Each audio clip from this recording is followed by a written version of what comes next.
आप सभी लोगों का एक्यूप्रेशर में स्वागत है। आज से हम एक नई श्रृंखला की शुरुआत कर रहे हैं, जिसमें एक्यूप्रेशर के बारे में ट्रेनिंग दी जाएगी और एक्यूप्रेशर के उन सभी क्षेत्रों के बारे में पढ़ाया जाएगा जो कि आज कल एक्यूप्रेशर से संबंधित विधा के रूप में प्रचलित है, जैसे कि TCM हो गया, ट्रेडिशनल चाइनीज़ मेडिसिन जो है, इसके माध्यम से एक्यूप्रेशर भी किया जाता है, एक्यूपंक्चर भी किया जाता है। Ayurvedic acupressure, Sujok acupressure, correspondence acupressure, रंगों के माध्यम से चिकित्सा, बीजों के माध्यम से चिकित्सा, ये सब एक्यूप्रेशर की अलग अलग विधाएं हैं, अलग अलग पार्ट्स हैं, जिसके द्वारा एक्यूप्रेशर से ट्रीटमेंट किया जाता है। कोई भी एक विधा सीख के, जैसे कि आप चाइनीज एक्यूप्रेशर सीख लें, आयुर्वेदिक एक्यूप्रेशर सीख लें, तो भी आप सभी बीमारियों का ट्रीटमेंट कर सकते हैं। लेकिन हम लोग जो कि सभी तरीके के एक्यूप्रेशर के उपचार को बताते हैं, पढ़ाते हैं, उससे ट्रीटमेंट करते हैं, तो हमारा प्रयास ये रहेगा कि आप सभी लोग इन विधाओं को जानें और इन विधाओं को समझें कि कैसे एक्यूप्रेशर के माध्यम से ट्रीटमेंट किया जाता है। एक्यूप्रेशर के माध्यम से हम अपने जीवन में, अपने शरीर में, अपनी आध्यात्मिक ऊर्जा में कैसे बदलाव ला सकते हैं। यह बहुत ही आवश्यक है कि प्रत्येक व्यक्ति को अपने स्वास्थ्य के प्रति चिंतित होना चाहिए। चिंतित शब्द नहीं, सजग होना चाहिए। आपकी सजगता आपके स्वास्थ्य की गारंटी है और हर व्यक्ति को ट्रीटमेंट का कोई न कोई माध्यम अवश्य आना चाहिए, जिससे कि वह स्वस्थ रह सके और अपना उपचार कर सके, अपने परिचितों का उपचार कर सके।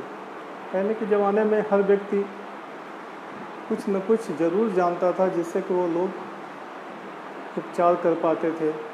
पढ़े लिखे नहीं होते थे तो भी वो उपचार कर पाते थे, इसलिए कि उन्हें मालूम था कि छोटी मोटी बीमारियों का कैसे हम उपचार करें और हर बात के लिए डॉक्टर के पास जाने से बचें।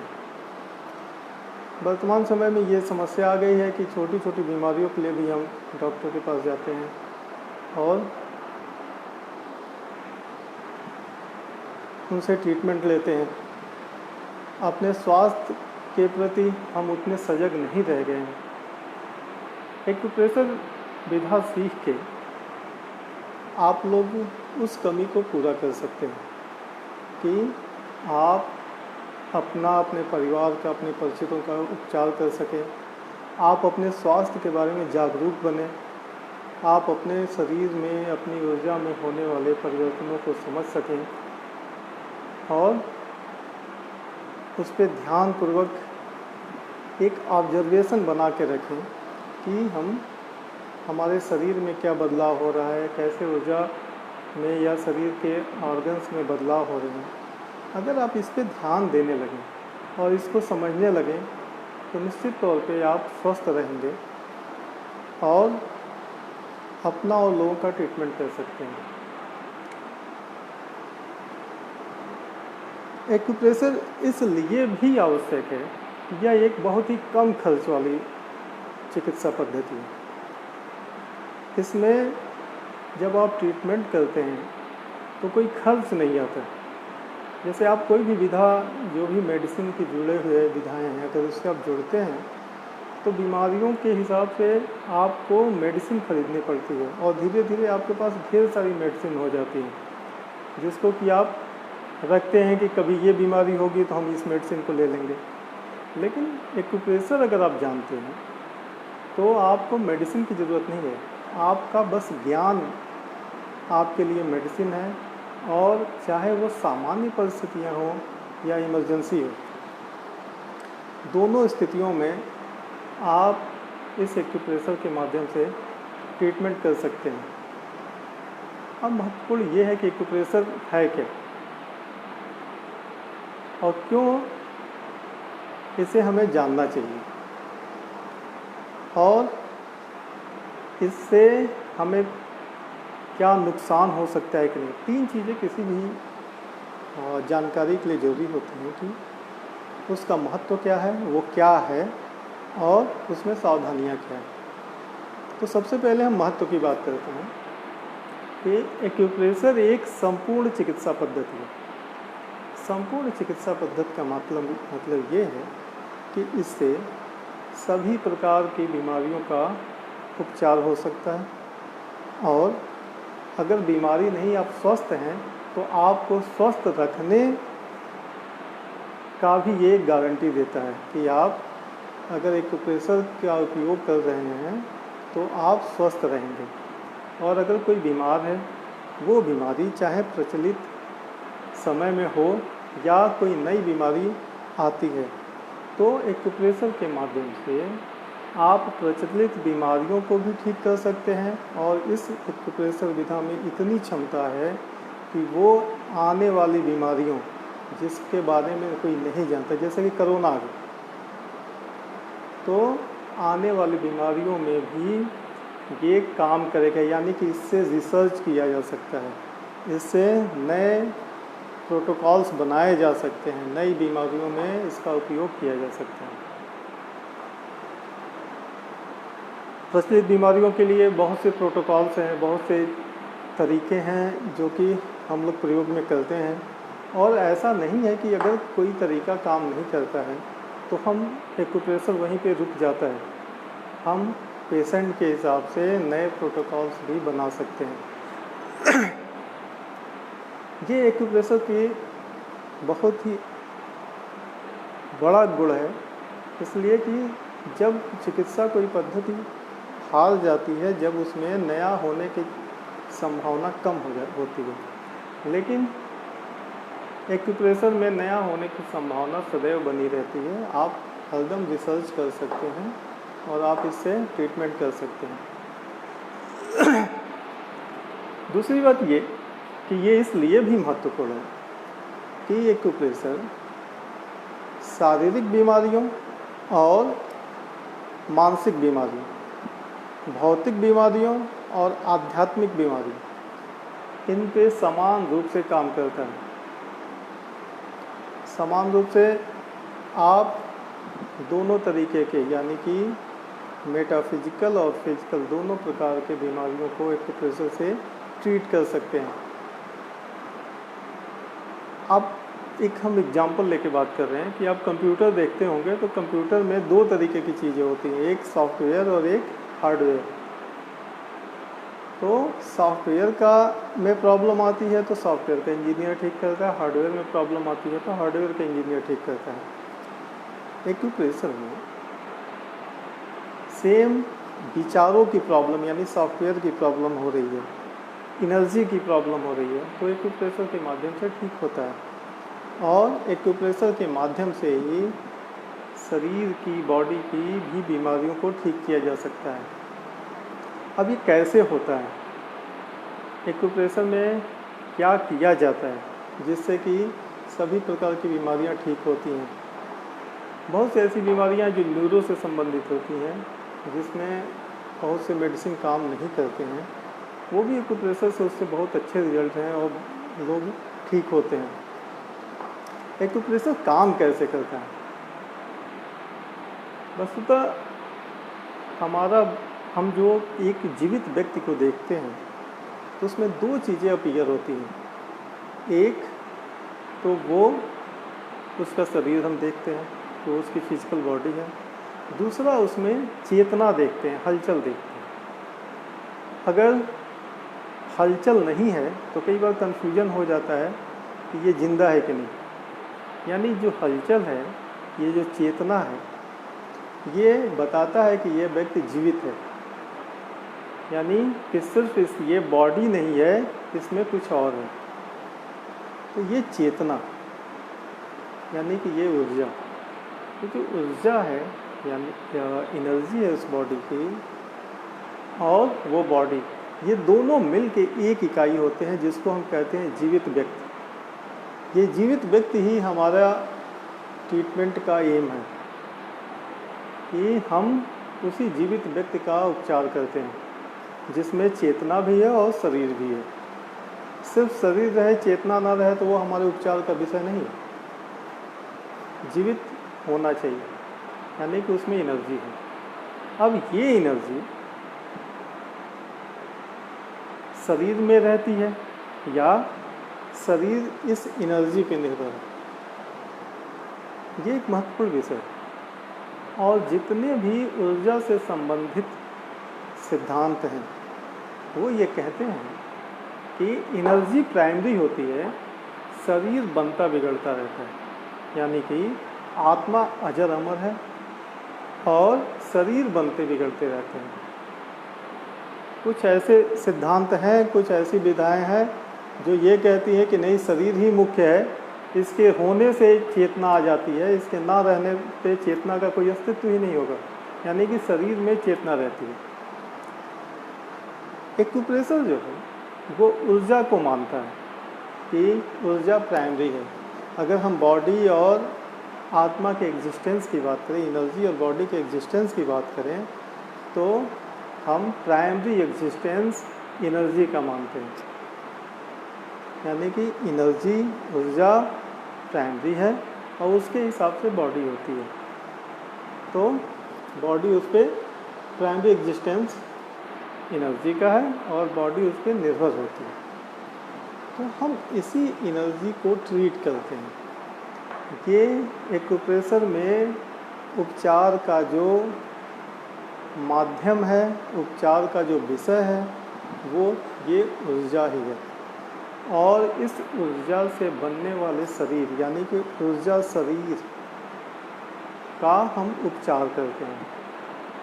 इस ऊर्जा शरीर में आई हुई परेशानियों को, उसमें आए हुए इम्बैलेंस को हम बैलेंस करते हैं एक्यूप्रेशर के बिंदुओं के माध्यम से, और उस कमी को, यानी कि जहाँ पे जिस एनर्जी की कमी है उसको पूरा करते हैं, जहाँ पे अधिकता है उसको कम करते हैं। इस माध्यम से हम एक बैलेंस स्थापित करते हैं और इस बैलेंस के कारण वो बीमारी धीरे धीरे ठीक होती है।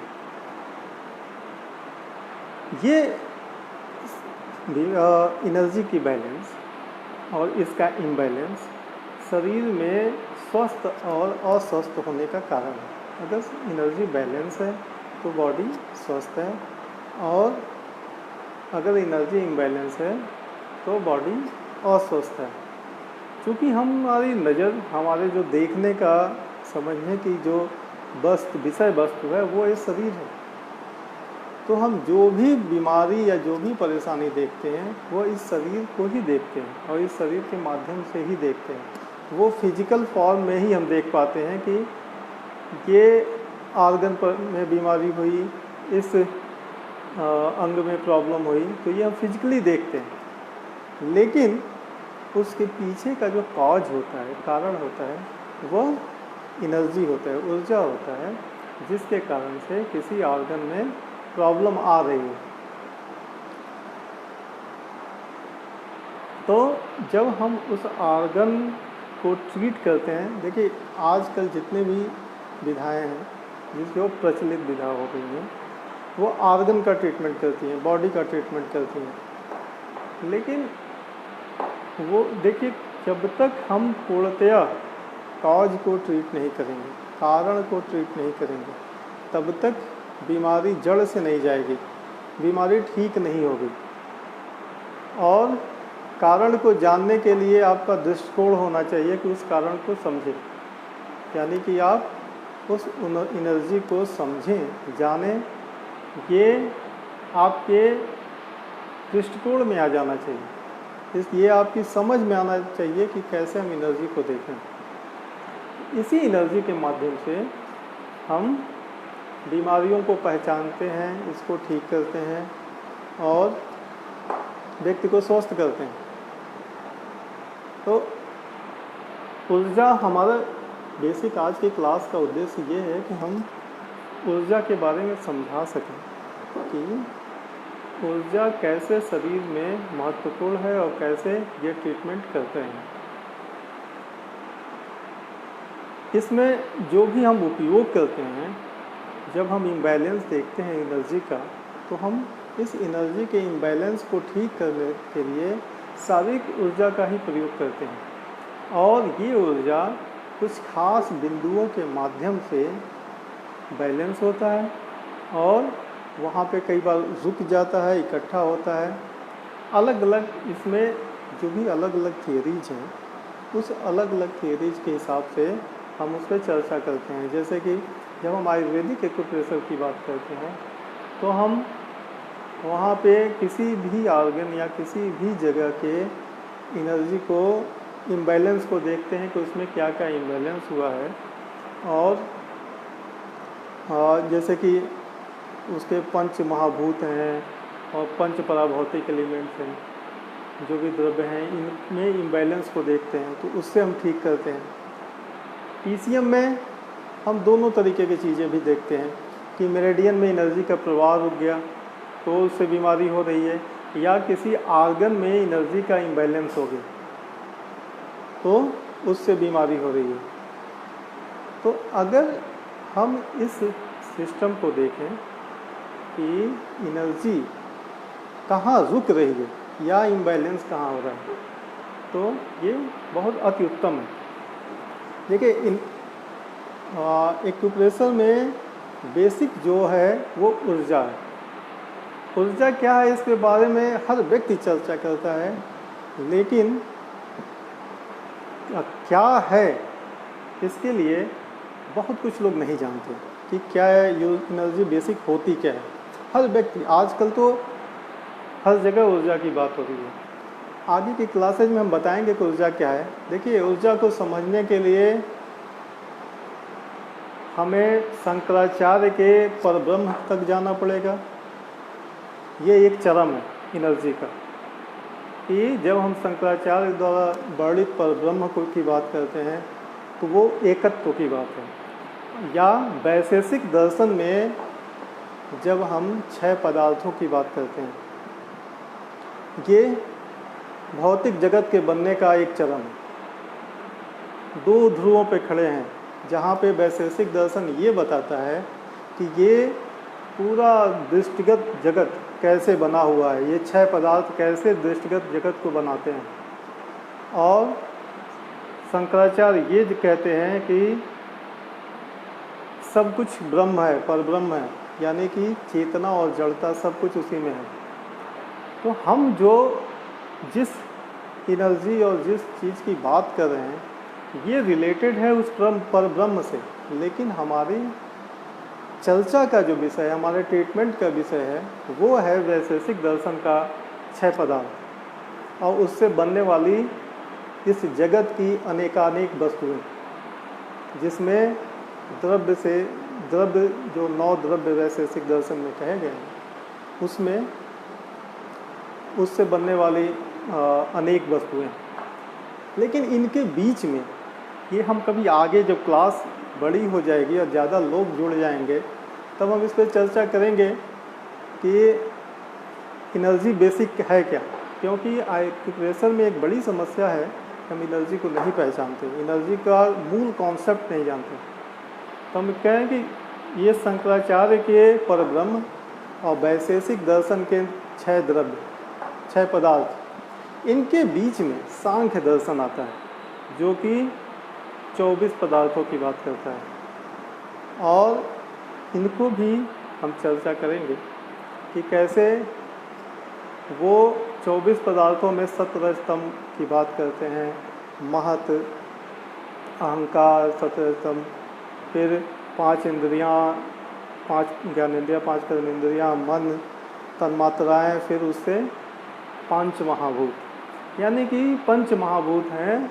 ये अंतिम पायदान है जो भौतिक जगत का निर्माण करते हैं। इसके पहले 19 द्रव्य ऐसे हैं जो कि पराभौतिक हैं, तो लेकिन वो इस शरीर के कारण हैं और उनका उपचार होना चाहिए। उनमें अगर कोई डिस्टर्बेंस आता है तो ये भौतिक शरीर जो कि हम जिसे देख रहे हैं ये स्वस्थ नहीं रहेगा। तो उस ऊर्जा का भी हम बात करेंगे।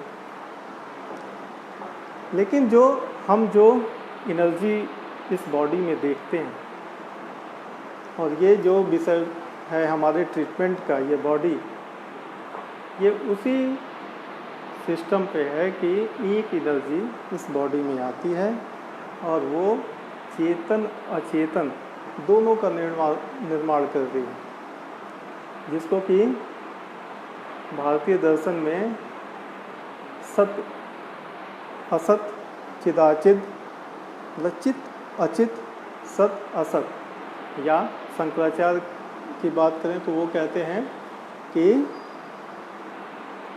मिथ्या, जैसे कि माया और माया का अध्यास, व्यवहारिक जगत, परमार्थिक जगत, ये व्यवहारिक जगत जो हम लोग जिसमें जी रहे हैं, तो इन सारी चीज़ों का चर्चा करेंगे और फिर हम इस पर बताएंगे कि कैसे ये शरीर ऊर्जा किसी भी जो प्योर एनर्जी है उसको कैसे फंक्शनल एनर्जी में चेंज करता है, कैसे उसके स्ट्रक्चरल एनर्जी में चेंज करता है, ये आपस में कैसे कोरिलेट करते हैं। इसलिए कि पूरा भारतीय दर्शन इसी बात से भरा हुआ है कि एनर्जी कैसे काम करती है। रामानुज का द्वैतवाद भी विशिष्ट द्वैतवाद है रामानुज का, वो भी इसी पे बात करता है कि चेतना क्या है और जड़ तत्व क्या है। फिर वो जड़ तत्व में आकाश, वायु, अग्नि, जल, पृथ्वी के पांचों की परसेंटेज की बात करते हैं कि किसी में कितने परसेंट क्या होता है। तो जब हम इस जो भौतिक शरीर है और चेतन शरीर है, जीवात्मा युक्त शरीर है, जब इस जीवात्मा युक्त शरीर के पीछे की कहानी भी हम समझने लगेंगे तो हम इस शरीर को बेहतर तरीके से ट्रीट करेंगे और इसको बेहतर तरीके से जान सकते हैं। हमारे जो चरक संहिता है, चरक संहिता में न्याय वैशेषिक दर्शन में जो ऊर्जा का सिस्टम दिया गया है या ऊर्जा के बारे में जो चर्चा है उसी को लिया गया है और उसी के आधार पे पूरी चरक संहिता में बातें लिखी हुई हैं और उसी आधार पे जितने भी ट्रीटमेंट हैं उसको किया जाता है। यानी कि जो बैलेंस है, चाहे वो वात पित्त कफ के माध्यम से कर रहे हों या आप काल के माध्यम से कर रहे हो, दिशा के माध्यम से कर रहे हैं, ये सब कुछ उसी आधार पे वैशेषिक दर्शन की जो पृष्ठभूमि है और वैशेषिक दर्शन में जो कहा गया है उसके आधार पे ही है। तो हम उसके भी चर्चा करेंगे कि वैशेषिक दर्शन में क्या कहा गया है और ये कैसे चरक संहिता में है और कैसे फिर ये हमारे ट्रीटमेंट का विषय है। क्योंकि हमारा ट्रीटमेंट एनर्जी का ट्रीटमेंट है, इसलिए हम उन सभी पराभौतिक द्रव्यों के बारे में समझ सकते हैं और उस पर ट्रीटमेंट कर सकते हैं, जो कि जब हम औषधियों के माध्यम से ट्रीटमेंट करते हैं तो वो छूट जाते हैं।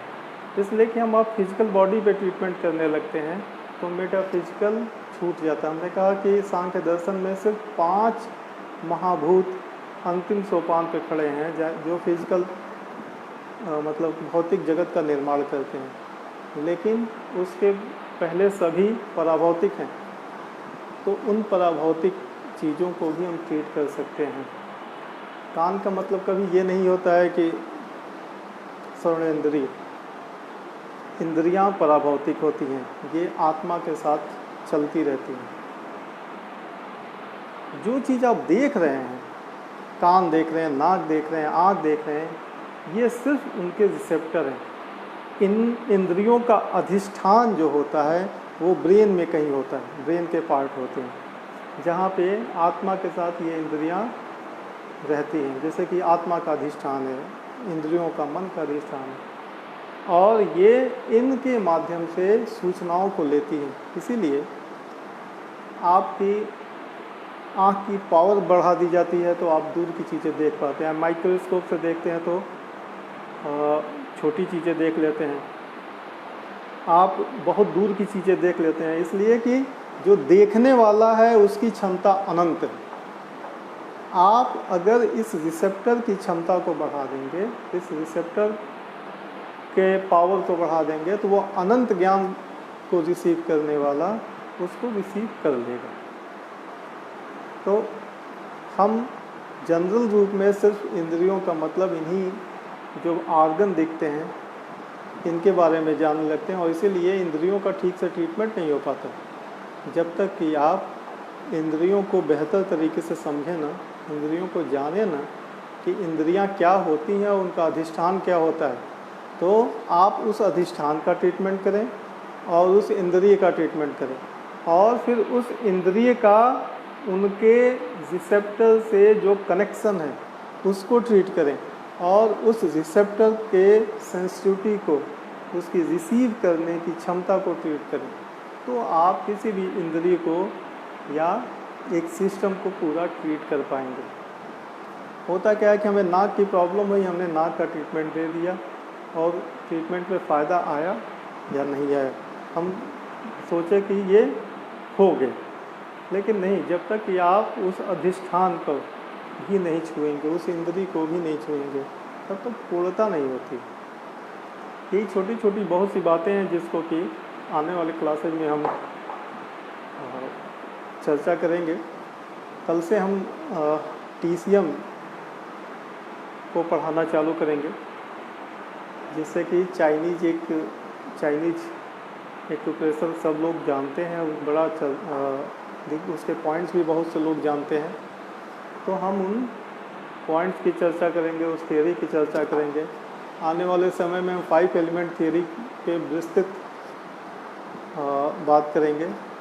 देखिए, कोई भी थियरी है, चाहे वो चाइनीज हो या आयुर्वेद हो, जब आप पृष्ठभूमि में जाएंगे तो सब एक ही हैं, और मतलब कि 5 एलिमेंट थियरी लगता है कि चाइनीज में कुछ अलग है, लेकिन सब एक ही हैं। मैं उन श्लोकों के बारे में बताऊंगा जिसमें कि पूरी 5 एलिमेंट थियरी की क्रिएटिव साइकिल और कंट्रोल साइकिल लिखा हुआ है। तो कल से हम इसको पूर्णतया एक जिस तरह एकेडमिक में पढ़ाया जाता है 1 by 1 उस तरह पढ़ाएंगे, और आशा करते हैं कि आप लोग इसको सीख के बेहतर तरीके से ट्रीटमेंट कर सकें। धन्यवाद।